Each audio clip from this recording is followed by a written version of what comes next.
3D printing is a technology that lets you take a digital file and turn it into a physical product. Almost anything you can imagine, people are creating. I think it's going to open up whole new opportunities in areas of mass customization. Unlike with music or movies, with a 3D printer, a lot of things that are printed aren't protected by copyright. One of the really cool things about 3D printing is it really changes the dynamic of a consumer culture. It turns you from being a passive consumer to an active creator.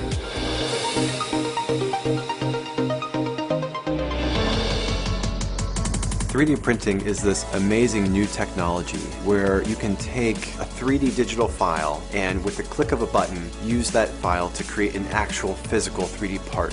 So how does a 3D printer work? The first step is to get a 3D file, and you can get your 3D file in one of two ways. One, you can simply download the file from the internet. The second way is you can design your own 3D part. The software is going to slice your part up into layers. By building a part layer by layer, you're able to create a plastic part in 3 dimensions, and the possibilities are limited only by your imagination. People will create their next big invention, or engineers and designers create small production runs or little prototypes. Teachers can use it to print out teaching aids. If a teacher is doing a little lesson on a ship, they can actually print out a sailing ship and pass it around the class. And people print out things for around the house. iPhone cases are pretty big. You break a towel hook, you can print out a new one. We want to make 3D printers at a price that the average person can afford and also easy to use. We're already seeing late stage early adoption of 3D printing, but for me the exciting thing is what's to come.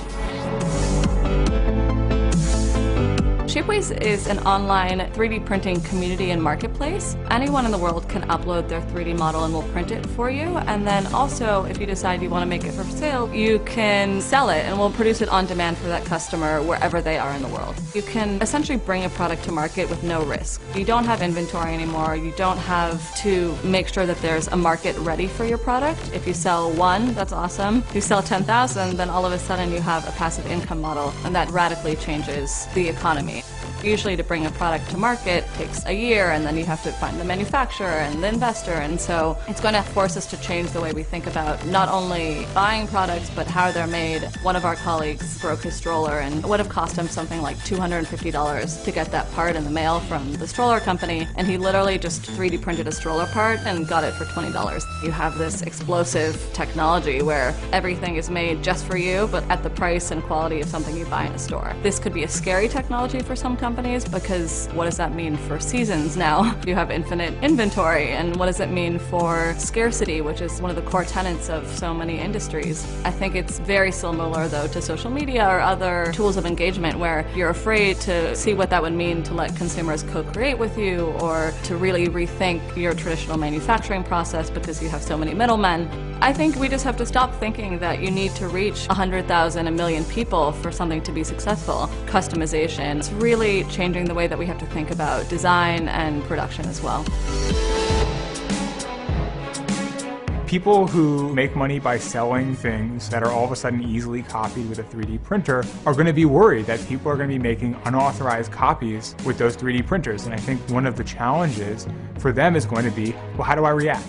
Objects that are artistic objects, that are objects that you would hire an artist to make, those things are all going to be protected by copyright. But those objects that actually do things, that have a use besides just sort of entertaining or looking nice, a lot of those are going to fall outside of the scope of copyright. They might be protected by patent, but a lot of them won't be protected by any sort of intellectual property at all. And as a result of that, you can use them or improve upon them or build on them as much as you want, and no one can stop you.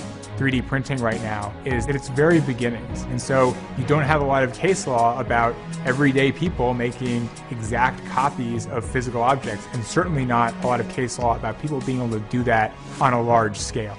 The good thing, hopefully, is that the industries that are disrupted by 3D printing have the model of the music industry to maybe learn from. The music industry, when someone started copying things, decided the best thing to do was take their time and their money and invest it in suing everyone they could find and try and stop the progress of technology. That didn't work very well. And so the hope is that these creators, when they see this new technology, they capture some of the upside and they say, oh, wait, this can change my business for the better. And they do that. It's a hard thing to do, but the music industry has taught us that it may be the thing they have to do.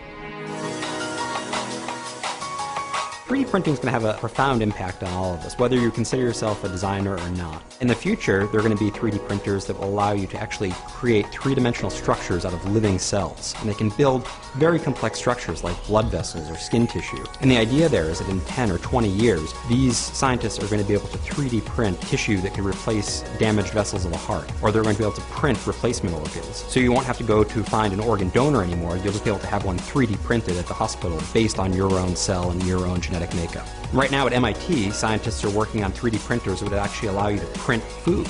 And who wouldn't want that in their house, right? If you could just ask Siri to cook you a steak. I mean, it's really going to be an exciting time in the home. In Japan, there's a company that's taking sonogram data. So they scan a pregnant woman's belly, and they're able to actually 3D print a figure of her torso. So instead of just having a fuzzy little black and white picture, you're getting a real model of what your child is going to look like. People are using 3D printers to do all sorts of interesting things in terms of the environment. Researchers are using 3D printers that can print concrete to make replacements for parts of the Great Barrier Reef that have been damaged. Normally, those reefs take thousands of years to build, but what these scientists do is they find the areas that are damaged, they make CAD replicas of those damaged areas, and they print them in concrete. So it's a base structure upon which coral can create a top layer, and that helps reinvigorate the environment and helps return normality to that area.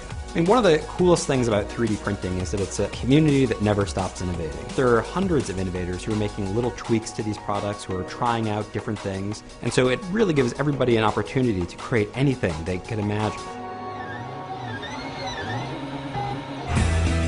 3D printing is the next wave of how brands and consumers can engage, and now we're just starting to see that happen. In a few years' time, they're going to be no more difficult to use or difficult to understand than a camera phone. The way to protect creators and designers is to make sure to give people a way to spend money on 3D printed things. In the future, we're going to see a lot more people unleashing their pent-up creativity, and that's what's most exciting for me.